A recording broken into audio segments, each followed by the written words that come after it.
Hello दोस्तों, कैसे हैं आप सब? मेरा नाम दीपक है और मैं आप सबका स्वागत करता हूं मेरे चैनल आपका एचआर कंसल्टेंट में। दोस्तों, आज की इस वीडियो में हम लोग बात करेंगे how to choose a career.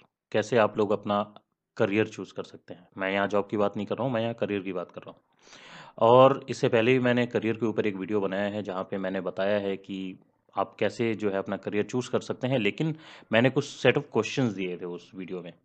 मैंने उन क्वेश्चंस के आधार पे जो है आप लोगों को बताया था कि कैसे आप लोग अपना करियर डिसाइड कर सकते हैं। यहाँ पे मैं स्टेप्स बताऊंगा कि कौन से वो 3 स्टेप्स हैं, वो 3 स्टेप्स जो आप फॉलो करेंगे और उसको फॉलो करने के बाद आप एक सही करियर के लिए आप अग्रसर होंगे और आप उस करियर को फॉलो करके सफलता प्राप्त करेंगे। तो आज जो है इस वीडियो में हम उन 3 स्टेप्स के बारे में जानेंगे दोस्तों। अगर आपने वो पुराना वीडियो नहीं देखा जिसमें मैंने क्वेश्चन के बेसिस पे अपना करियर आप कैसे चूज़ करेंगे बताया है, तो उसको जाके देख लीजिएगा। मैं यहाँ आई बटन में जो है डाल दूंगा उस वीडियो को। तो बिना देरी के हुए चलिए शुरू करते हैं। वहाँ पे मैंने 3 स्टेप्स बताए हैं। अगर ये 3 स्टेप्स आप अच्छे से फॉलो करते हैं, तो आराम से जो है आप लोग डिसाइड कर पाएँगे कि आपके लिए कौन-सा करियर सही है। और देखिए, ये सबसे बड़ी दुविधा रहती है कोई भी एक कैंडिडेट होता है जो कि कॉलेज से निकलता है सीधे, और सबसे बड़ी परेशानी उनके लिए यही होती है कि कौन-सा करियर चूज़ करें। देखिए, क्या रहता है ना, कॉलेज में आपको जो प्लेसमेंट चाहिए वो प्लेसमेंट आपको मिल नहीं पाती है। आपको कोई भी जॉब पकड़नी पड़ जाती है। उस केस में जो है एक जो पर्सन है जो कि कॉलेज से पास आउट होके आया है और उसको समझ नहीं आता है कि यार अब क्या किया जाए, मैं तो इस जॉब में फंस जाऊंगा। तो उनके लिए मैं ये वीडियो बना रहा हूँ, तो बड़े ध्यान से देखिएगा। ये 3 स्टेप्स अगर आप अगर अच्छे से फॉलो करते हैं तो इत्मीनान से सारी चीज़ें क्लियर हो जाएंगी। सबसे जो पहला स्टेप है वो है नो योरसेल्फ। अपने आप को जानिए। देन उसके बाद है एक्सप्लोर योर ऑप्शन। जो भी आपके पास ऑप्शंस अवेलेबल हैं उनको एक्सप्लोर करने से मत डरिए, सारे एक्सप्लोर कीजिए क्योंकि अभी आपके पास एज रहती है। देन लास्ट में देन मेक अ डिसीजन कि अच्छा आपको किस करियर में जाना है, कौन सी जॉब आपको करनी है जो कि आपके लिए लॉन्ग टर्म के लिए सही रहेगी और उस फील्ड में जो है आपको अच्छे से सफलता प्राप्त करनी है। तो ये 3 स्टेप्स हैं, इनके बारे में हम लोग डिटेल में चलिए अगली स्लाइड से जानते हैं। अब यहाँ पे सबसे पहली चीज़ है नो योरसेल्फ, अपने बारे में जानें।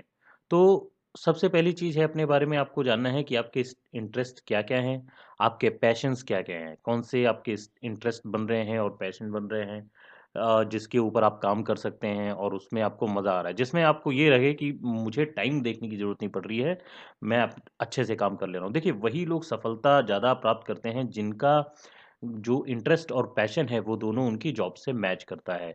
क्योंकि जब वो उस जॉब के साथ मैच करता है ना, तो उनको समय का ध्यान रखने की ज़रूरत नहीं पड़ती, समय आराम से कट जाता है।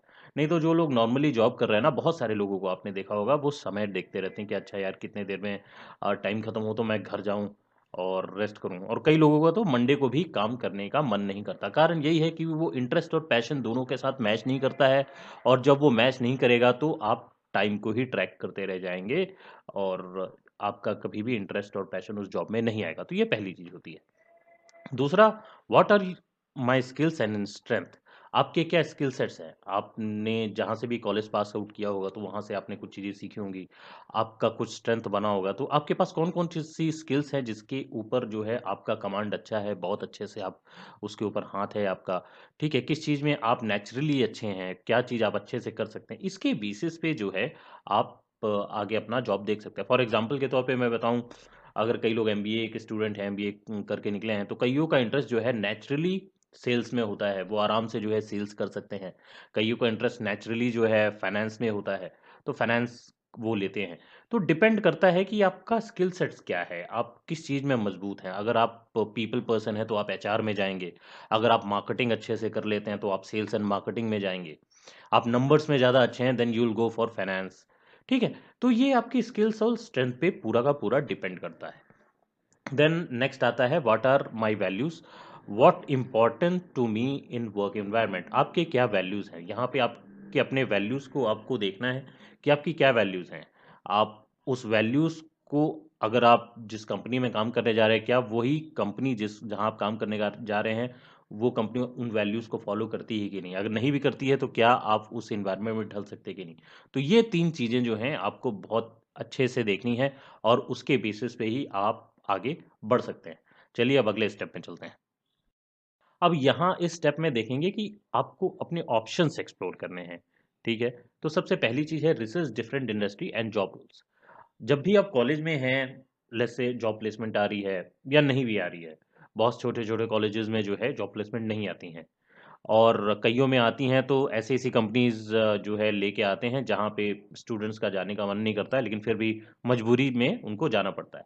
इस केस में आप लोगों को क्या करना है, जब आप लोग फाइनल सेमेस्टर में हैं, अपने फाइनल ईयर में चल रहे हैं, तब से जो है आप लोगों को अपना इंडस्ट्रीज़, कौन-सी इंडस्ट्रीज़ हैं वहाँ, कैसे-कैसे इंडस्ट्रीज़ हैं और वहाँ क्या-क्या जॉब रोल्स हैं, उनके बारे में डिटेल में आप लोगों को पढ़ना शुरू कर देना है। ठीक है?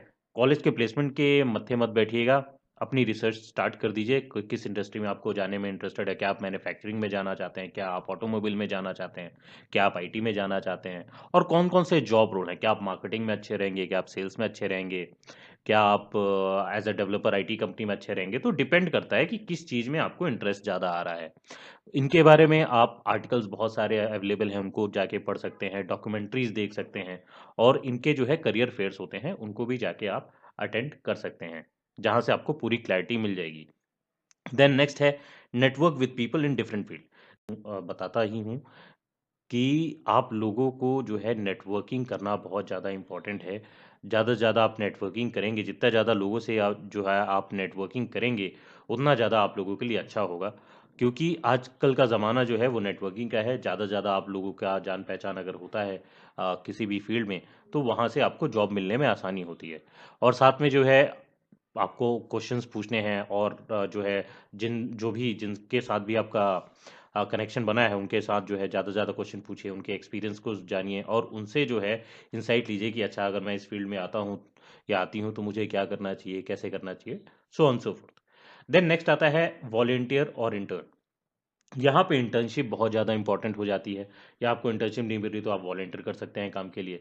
ये एक प्रकार का बहुत ही अच्छा तरीका होता है ताकि आपको जो है इंडस्ट्री में या कंपनी में हैंड ऑन एक्सपीरियंस मिले, और उसके बेसिस पे जो है आप अपनी फील्ड चूज़ कर सकते हैं कि अच्छा है, मैंने यहाँ पे इंटर्नशिप किया है तो मुझे ये चीज़ें अच्छी लग रही हैं, इसके बेसिस पे जो है मैं आगे अपना करियर इस फील्ड में बना सकता हूँ या बना सकती हूँ, डिपेंड करता है। ठीक है, तो ये था सेकंड स्टेप कि कैसे आप अपने ऑप्शंस एक्सप्लोर करेंगे। अब हम लोग थर्ड स्टेप में चलते हैं। थर्ड स्टेप में जो है मेक अ डिसीजन, ये बहुत ज़्यादा इंपॉर्टेंट फेज होता है। यहाँ पे जो है आप लोगों को सैलरी और प्रेस्टीज पे फोकस नहीं करना है। देखिए, सबसे बड़ी गलती जो आजकल के स्टूडेंट्स करते हैं वो सैलरी पे ही चले जाते हैं। देखिए, आप लोगों ने थ्री इडियट्स भी देखी होगी, उसमें भी यही है, परफेक्शन के लिए जाइए। आपके पास जो भी स्किल सेट्स है ना, उसको आप अच्छे से निखारिए। जितना ज़्यादा आप स्किल सेट्स अपने अच्छे से निखारेंगे, उसके बेसिस पे जो है आपका कमांड बनेगा। जब आपका कमांड बनेगा, ज़्यादा से ज़्यादा आप चीज़ें उसी फील्ड में जब आप सीख जाएँगे, आप एक्सपर्ट हो जाएँगे। आपको एक्सपर्ट होना ज़रूरी है। जब आप एक्सपर्ट हो जाएँगे तो ऑब्वियसली जो है आपकी सैलरी बढ़ जाएगी, आपकी प्रेस्टीज बढ़ेगी। लेकिन स्टार्टिंग में जब आप जाते हैं तो आप सैलरी और प्रेस्टीज पे फोकस नहीं करते हैं, और आपको करना भी नहीं चाहिए। ठीक है? मार्केट है, आप निकलिए मार्केट में, जाइए वहाँ पे चीज़ें सीखिए। जितना ज़्यादा आप सीखेंगे उसके बेसिस पे जो है आपका वैल्यू बढ़ता है। जैसे-जैसे आपकी जब वैल्यू बढ़ जाएगी, जब आप चीज़ें बहुत अच्छे से सीख जाएँगे, ऑब्वियसली जो है आपको सैलरी और आपकी इज़्ज़त जो है प्रेस्टीज दोनों आपको मिलेगा। तो choose a career that you are excited about and that align with your value. तो आपको ऐसा करियर चूज़ करना है जो आपके वैल्यू के साथ अलाइन करे, ठीक है? और जिसके लिए आप बहुत ज़्यादा एक्साइटेड हो, जिसमें आपका हाथ बैठा हो, जैसा कि मैंने अभी बताया। देन नेक्स्ट है don't be afraid to change your mind. It's okay if your career path doesn't look exactly like you planned for it. Life is full of twist and turns and your career should be too. कहने का मतलब है कि डरिएगा नहीं। अगर आपने let's say आपने एक करियर पाथ बनाया कि अच्छा, ऐसे ऐसे करके मैं चलूंगा, ऐसे ऐसे करके जो है मैं अगली अगली कंपनी पकड़ूंगा, इस फील्ड में जाऊंगा। अगर आपके मुताबिक ऐसा नहीं होता है तो डरने की बिल्कुल भी ज़रूरत नहीं है। उतर जाइए, जाइए, देखिए, काम सीखिए। काम आपको समझ में आता है, दैट्स वेल एंड गुड, अच्छी बात है, उसमें आप अपना करियर बना सकते हैं। अगर नहीं समझ में आता है, don't be afraid to change your mind, और दूसरी कंपनी भी आप पकड़ सकते हैं। दूसरी कंपनी में जाके दूसरी फील्ड में आप इंटर कर सकते हैं, और अपना करियर पाथ उस बेसिस पे आप सेट कर सकते हैं। लेकिन मैं यहाँ पे यही बोलना चाहूँगा, जैसे कि मैंने बताया यहाँ पे, कि अगर थोड़ा भी उतार चढ़ाव आता है तो आपको डरना नहीं है। ठीक है, डटे रहना है, क्योंकि डटे रहेंगे तभी आपका एक्सपीरियंस बनेगा। एक्सपीरियंस बनते बनते जो है आपको स्किल सेट्स सीखने में आएंगी, आप मास्टरी ले लेंगे किसी चीज़ में, देन उसके बाद तो जो है आगे चल के लाइफ आसानी ही हो जाती है दोस्तों। ठीक है। देन लास्ट में trust your gut, if something feels right go for it. और ये बहुत ही ज़्यादा इंपॉर्टेंट है, जहाँ पे मैंने बताया कि जो है आपको अपने अंतरात्मा की बात सुननी है। आपको ट्रस्ट करना है। अगर अंदर से आवाज़ आती है कि नहीं यही मेरे लिए सही है, ठीक है, तो गो फॉर इट। फिर तो सोचने वाली बात ही नहीं है। इतना आपने रिसर्च कर लिया, सब कर लिया, अगर अंदर से आवाज़ आती है कि हाँ मेरे लिए ये चीज़ सही है, तो बिल्कुल उसके लिए चले जाइए, ठीक है। मैं यकीन दिलाता हूँ कि आपको दोबारा जो है मुड़ के देखना नहीं पड़ेगा। तो ये था तीसरा स्टेप जिसमें आपको डिसीजन मेक करना है, ठीक है। Then remember your career is a journey. आपका जो करियर है वो एक प्रकार का जर्नी है, डेस्टिनेशन नहीं है, ठीक है। तो अप्स एंड डाउन्स हमेशा लगे रहेंगे, चैलेंजेस आएंगे और उस पर आप सक्सेस भी पाएंगे। But if you choose a path that you are passionate about, अगर आप ऐसा पाथ चूज़ करते हैं जिसके लिए आप पैशनेट हैं, जिस भी करियर पाथ पे आप जाते हैं और आपके वैल्यूज़ के साथ वो अलाइन करता है, तो आपका जो करियर है वो बहुत ही ज़्यादा रिवॉर्डिंग और बहुत ही ज़्यादा फुलफिलिंग होने वाला है दोस्तों। तो ये थे 3 स्टेप्स जो मैं आप लोगों को बताना चाहता था। आशा करता हूँ कि आज का वीडियो आप लोगों को पसंद आया होगा। अगर पसंद आया है तो लाइक ज़रूर कीजिएगा, अपने ज़्यादा से ज़्यादा दोस्तों के साथ शेयर कीजिएगा और सब्सक्राइब करना मत भूलिएगा। मैं इसी प्रकार के नए-नए कंटेंट आप लोगों के लिए लेके आता रहूँगा दोस्तों। बस अपना प्यार इसी तरह बनाए रखें। मैं मिलूँगा आप लोगों से अगले वीडियो में, तब तक के लिए अपना ख्याल रखिएगा। धन्यवाद दोस्तों।